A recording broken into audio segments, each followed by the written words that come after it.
Hello મિત્રો, good morning, જય શ્રી કૃષ્ણ, જય સ્વામિનારાયણ. કેમ છો બધા? જો કાલે મને બહુ સારું નહોતું, પણ આજે તો છે ને થોડુંક એવું સારું થઈ ગયું છે, પણ આજે મને વધારે સારું નથી. કેમ કે આજે મારે રસોઈ બનાવવાની છે. માર્મિકભાઈ ના મમ્મ પતી ગયું છે. પતિ નથી ગયું. આમ જો તો ત્યાં બેડ ઉપર બધું ઢોળ્યું ડાક પડે, તને ખબર પડે છે? આ કરતો તો નીચે બેહીને નાસ્તો કરાય. એ તો નાનો છોકરો છે, ગમે ત્યાં બેસીને નાસ્તો કરે. એટલે કાલ તો એમ કે તાર માથા ઉપર બેહીને મમ્મી માં નાસ્તો કરવો તો કરવા દેવાનો. એટલે ફીરિંગ નાચવાઈ દેવો પડે. નહીં હો. તો આજે તારા માટે મને કાલ હાઈની નીંદર હજી નથી પૂરી થઈ. એ નહીં થાય જ્યાં લગીન તું ચેલેન્જ પૂરી નહીં કરે ત્યાં લગીન નહીં થાય. ચેલેન્જ પૂરી થઈ જાહે. મારા ખ્યાલ મુજબ જો તું ખોટું ટેન્શન લેશો, ચેલેન્જ છે ને એ તારાથી લેવાઈ ગઈ છે. કોઈ ચેલેન્જ પૂરી કરવી ને એ આપણા હાથની વાત નથી. એ આપણા હાથની જ વાત છે. એટલે આપણા ફોલોવર્સ હોય એને જેને હું ગમતી હશું એ મને નવા આઈડીમાં ફોલો કરશે. ફેસબુકમાં ભાવિસા વિશાલ પટોડિયા મારું આઈડી જૂનું છે, નવું આઈડી છે વિશાલ ભાવિસા પટોડિયા. તો મિત્રો તમે મને એમાં સપોર્ટ કરશો કે નહીં એકવાર મને કોમેન્ટ કરીને જરૂરથી જણાવજો. પણ ફોલો કરવાનું કારણ શું? એક એવી હસ્તી કે જેને હું રિવીલ કરીશ કે જ્યારે મારા 100 કે પૂરા થઈ જશે ને ત્યારે એ મને મળવા આવવાના છે. એક તો સેલિબ્રિટી છે, એની હારે ચેલેન્જ લેતા તો લેવાઈ ગઈ છે, પણ 3 દિવસથી આ રાત દિવસની ઊંઘ હરામ થઈ ગઈ છે, કેમ કે મારે 100 કે પૂરા કરવાના છે, એ પણ 1 મહિનાની અંદર મિત્રો. અને નવા આઈડીમાં, જૂનું આઈડી હોય તો ચાલો ગ્રો કરી ગયું હોય તો કોઈ ટેન્શન નથી, થઈ જાય, પણ આ નવું આઈડી છે એટલે થોડુંક ટેન્શન. દોડો સીધી બેહાડો.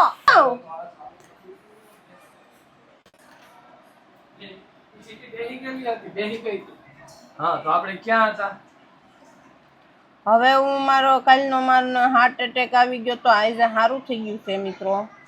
પણ મિત્રો એ ચેલેન્જ એને લીધી છે એવા વ્યક્તિ એ આપણે 100 કે પૂરા થાય ને ફેસબુકમાં કે વિશાલ ભાવિસા પટોડિયા નામનું નવું આઈડી છે, તમને ઉપર દેખાતું હશે સ્ક્રીન ઉપર, એ તમે જોઈ શકો. ફેસબુકમાં સર્ચ બારમાં જઈને તમે સર્ચ મારીને ફોલો કરી લેજો, કારણ કે આપણે મહિના દિવસમાં આજે 9 તારીખ, આ 8 તારીખે કાલની તારીખે ચેલેન્જ લીધેલી છે.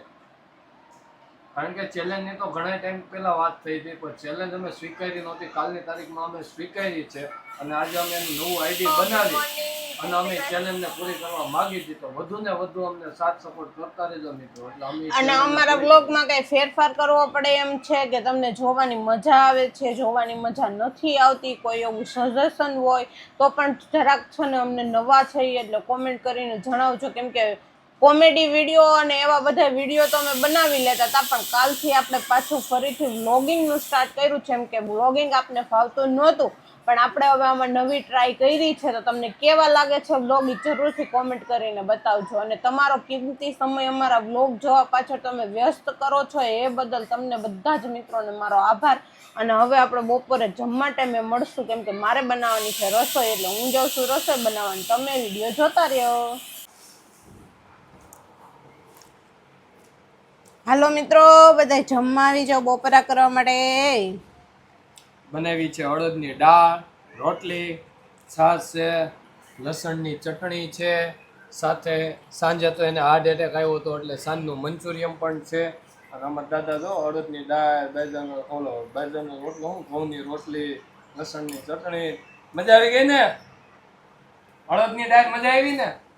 અડદની દાળ ખાતા જોઈ ને બાલ દાદી બનાવીને આમ જો તૈયાર થઈ ગયા, બાબલા જેવા થઈ ગયા. દાદી બાદી બનાવી તે બનાવી મારે ન કરવાનું, મારે અઠવાડિયા કરવું. પાછા મેં કરાવી. તારે આવતી જ નથી. તારે આવે? મેં કરાવી લ્યો. તને એટેક આવ્યો હતો ને, થઈ ગયું સારું એક દીમાં? મંચુરિયન મને માં એટેક આવી પડ્યું હતું ને એટલે કા રાઈતે ખબર એ રે તમને કોઈને. પછી મેં એસી ચાલુ કરી અને પાછો હોઈ ગયો. ગરમી થતી હોય એટલે મુંજારો આવ્યા કરતો. જો તો ખરે મિત્રો, કાલે હાઈનનું મંચુરિયમ સાંજે વારો ન આવ્યો અને એટેક તો આવી જ ગયો હતો, એટલે અત્યારે મંચુરિયમ ખાઈ છે. તો હું બીજો આવી જાય તો કામ પતે એમ. એને મૂળ વયું જ જવું છે ઉપર. આ તો ભૂલાઈ ગયો જો, દેશી ગાયના દૂધમાંથી મેળવીને બનાવેલી છાશ મોટો ટોપિયો એક આકડે હું પી જવાની હમણાં હે છું. ને જો આ ખરેખર તમને ખબર જ હશે આ જેટલી કડ હોય ને એટલી સાઈઝ ભરેલી હોય અને મારો વાટકો જો કેટલો નાનો છે અને એનો વાટકો જો ઓછામાં ઓછા કમસે કમ ઓછામાં ઓછા કેટલા લાગતા હશે હમ 4 વાટકા સાઈઝ પીવે કેટલા 4 ઓછામાં ઓછા 4 વધુમાં વધુ તો કેટલા પીવે એમ નક્કી જ ન હોય. એમ ખાવામાં ન મજા આવે ને તો એ 4 વાટકા 5 વાટકા સાઈઝ પીને ઊભી થઈ જાય. એમ જ હોય છાશ પીવાથી શરીર હેલ્ધી રહે. હેલ્ધી નો રહ્યા વધે આ શરીર વધે એટલે હેલ્ધી નો રહે. જો આતાની અમારી બોડી જો આ આવી બોડી રાખવાની હોય કે દાદા પતલી ગમે ની એ જાડવે સડવાનું ગમે એટલે તમે બે હું છાશ પીતા જ નથી. એક જ વાટકો ખાવામાં જેટલો એક વાટકો સાઈઝ જોતો એક જ વાટકો પીવો. મહેમાન આવ્યા. હે મહેમાન આવ્યા મહેમાન આવ્યા ભાવું એને ઈ મહેમાન ને અડદ ની દાળ ને રોટલી ભાવશે હે કે મહેમાન એનું ભેગું જમવાનું લઈને આવ્યા છો હે? અમે અમાર ટિફિન લેતા આવ્યા. હું વાત કરે અરે મજા આવે એવું. હું લઈ હે વાહ ભાઈ વાહ એમને તારા હાટુ અમે અહીંયા અડદ ની દાળ રોટલી ને એવું તમે મને બધું ફોન કર્યો તો કે મમ્મી તાર ભાગનું રાંધી હશે. લે, લે. તારા આઈન તો હોય ને એટલે વાતો કરે. મેં કીધું નહીં ઘરના રાંધતું સભ્ય છે હોય. ને આપણે હું એનું નહીં રાંધું બહાર ગયા તા તો વળી એમ થાય કે મમ્મી કઈ ખાઈ નાઈશ. તો એ કંઈક તીખી તીખી ચટણી લઈને આવ્યા લો ભાऊ એ તીખી નથી મીઠી હોય. લ્યો મહેમાન હવે જો પૂરો સબલા ગાયું ખાઈ જાય ને એને માટે કાગળ વાપરવાની નિયમ આવી આ ગયો. ઓલું કહેવત છે કંઈક કેવી ભૂલાઈ ગઈ મને હવે યાદ હોય પછી યાદ આવી છે એટલે નેક્સ્ટ વિડીયોમાં કઈ તો અમારા માટે મમ્મી લઈને આવી ગયા છે ઘૂઘરા. દાદા જો દાદા હોઈ ગયા છે દાદાને ઘૂઘરા દેવા નથી શું કામ કે દાદાને પછી મજા રહેતી નથી એટલે તો ચાલો હવે અમે ઘૂઘરા અડદની દાળ અને ઘઉંની રોટલી ખાઈ લઈ અને આને તો ખાધું મંચુરિયન. ચાલો મિત્રો વાગી ગયા છે હવે 5:15 અને અમારા દાદા જો નાસ્તો કરવા માંડ્યા છે એને થોડીક ભૂખ લાગી હોય ને તું ભાવ શું કરે છે હવે હું આસન્ય બનાવવા દીધો તો તો યાદ અડધા બાકી છે કાપડ પડ્યું તો હમણાં ચોમાસું આવશે ને પછી શિયાળો આવશે એટલે ઠંડી લાગે એટલે બેસવા માટે આસન્ય બનાવ્યો છે. આ છે મારું અને આ એક નીચે પડી ગયું ને એ મમ્મીનું. તમારું હજી ત્યાં બને છે. મારું હજી કામ ચાલુ છે હા તમારું કેમ? આસન્યનું કામ ચાલુ છે. મારું મોટું બનાવ્યું છે હા તમારા માટે નાનું કુડું અને આ ઈ કોનું છે? માર્મિકભાઈનું તારું જો લઈ મારો ફોન છે સ્પેશિયલી માર્મિક માટે આટલું નાનું આસન બનાવ્યું છે કે નાની શું છે તારે દીકરો લઈ જાવ આને મિત્રો ડી માર્ટમાં જવું છે સ્પેશિયલ અને ખજૂર લેવા આવું તારે આવું છે મમ્મી નીચે વાત કરે છે ઠીક એવું છે ચાલો મિત્રો હવે અમે જવાના છીએ ડી માર્ટમાં શું લેવા. તો મિત્રો ફાઇનલી હવે અમે લોકો ડીમાર્ટમાં જઈએ છીએ શોપિંગ કરવા માટે અને માર્મિકને કેમ નથી લઈ જતા વિશે ભાઈડો કેવો થઈ ગયો છે એટલે સ્કીપ કરી દેવાનો. હા એને સ્કીપ કરી દો.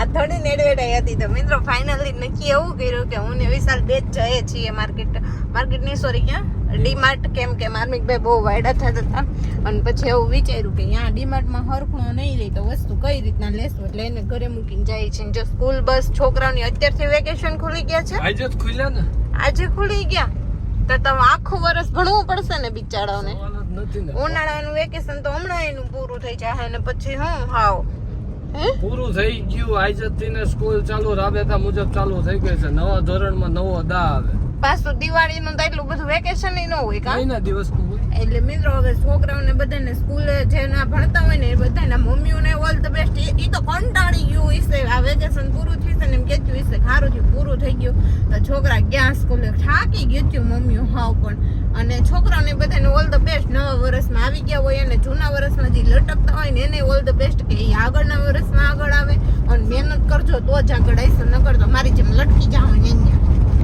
ઓઈલો પેલો ની પણ દેખાય મિત્રો વાઠે થયો ઈ દેખાતો દેશે તો કે પણ ઠકાવી દીધા.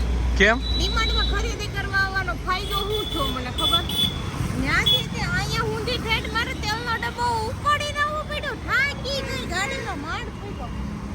એક તો 8 કિલો ખાંડ તેલનો ડબ્બો ડીસી મેનું 2-5 કિલો બીજી ડાળું તુવેરની અડદની મગની મઠની બધાની ડાળું ને પછી થાકી ગઈ હવે હું જવાનું તોય આપણે હજી શું લેવા આવ્યા હતા અહીંયા ઈ જ લેવા ખજૂર તો હજી તોય જોડ્યો નહીં અંદર માર્મિકભાઈ માટે પહોંચો સ્પેશિયલ ખજૂર લેવા ડીમાર્ટમાં આવ્યા હતા ડીમાર્ટમાંથી ખજૂર તો મળ્યો નહીં હતો પણ એવો આપણે નથી લેવો હતો કડક હતો આપણે પોચો લેવો લા અમૂલ દૂધ વાળાનો બહુ કરી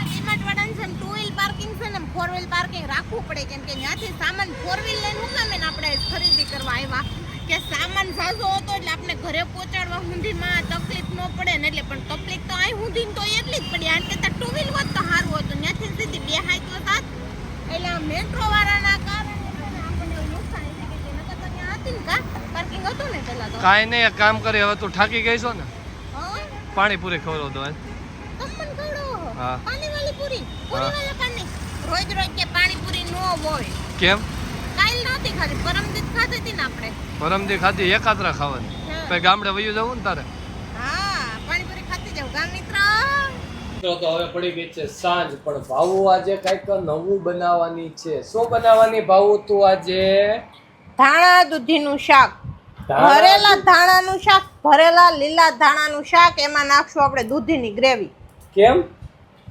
નવીન ભરેલા શાક ધાણા દૂધીનું શાક એટલે આ તો નવીન જાતનું શાક આ વિદેશથી તું શીખીને આવી ના રે ના આપણા દેશનું જ છે પણ મેં નહીં સાંભળ્યું પહેલી વાર સાંભળું છું તો જો આગળ મમ્મી છે ને દૂધીનું શાક વઘારશે પછી દૂધીનું શાક બની જાય એટલે તમને દૂધીનું શાક ભાવે છે ના ના તો એને એમ કહેવાનું કે ભરેલા ધાણાનું શાક છે એમાં એટલા ધાણા નાખી દેવાના ઉપરથી દૂધી દેખાય તો એવું લાગે ને કે દૂધીનું શાક છે પણ એ ધાણા ખાવાથી કાંઈ ન થાય હવે ધાણા હું કેમ ઈ નાખવા અરે ધાણા ખાવાથી આંખોના નંબર ઓછા થાય આંખોનો નંબર ન હોય અને નો આવે વિટામિન્સ મળે પણ મને નંબર નથી તો લીલા ધાણા ખાવાથી ને કંઈક ફાયદા થતા હશે તો જ બધા રોજ રોજ લઈને ખાતા એમને હશે આ ધાણા ખાવાથી શું ફાયદો થતો હોય છે હે મિત્રો કોમેન્ટ કહેજો જરૂર નકર આ તો અમારે લીલા ધાણાનું શાક લાવી છે હવે તો લગભગ મારા ખ્યાલ મુજબ લીલા ધાણાનું હે ને રોટલી કરીને ખવડાવે એવી છે આ આતા નહીં ભાવે જો આતા કેવા આરામથી બેહી ગયા છે અત્યારે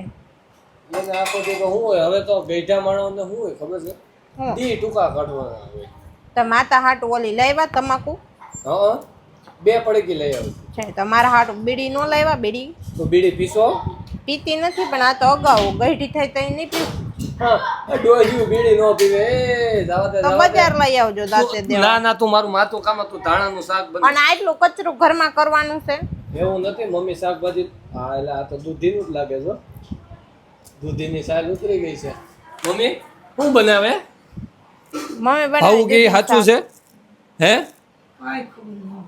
દૂધીનું જ લાગે જો દૂધીનું હા વાહ ભાઈ વાહ દૂધીનું શાક એમાં લીલા ધાણા મારે નથી ખાવું હાલો હું જાઉં છું ટાટા એ પપ્પા આવો આવો તમે આવો આવો ચાલો માર્મિકભાઈ આવી ગયા ફટાફટ ધાણા તારા હકેલી લેજે નકર ધાણા તારા રેલમ છેલ થઈ જાય આખી રૂમમાં હો પાકું હો